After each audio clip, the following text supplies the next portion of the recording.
What is up? Welcome to another episode right here on IoT General. Today we are looking at multi-processing model in Python. So, what exactly is the multi-processing model in Python?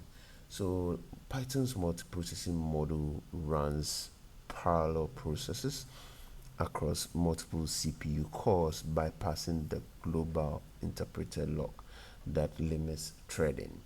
So it's ideal for CPU intensive tasks, and it creates isolated processes with separate memory spaces, preventing errors from spreading between the processes.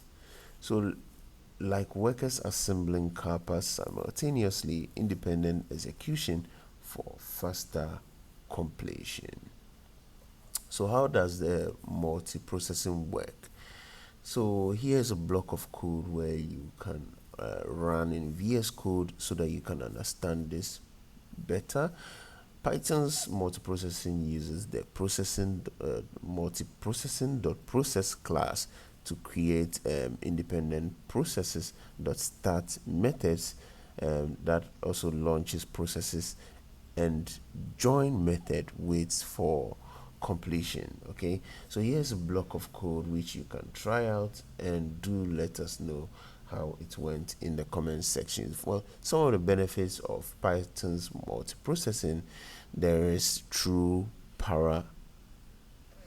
parallelism, okay, across CPU cores, and it's isolated memory for stability, okay, and then there's simple API with process tools, okay. So that's how simple multiprocessing handles the processing within the Python all across the CPU.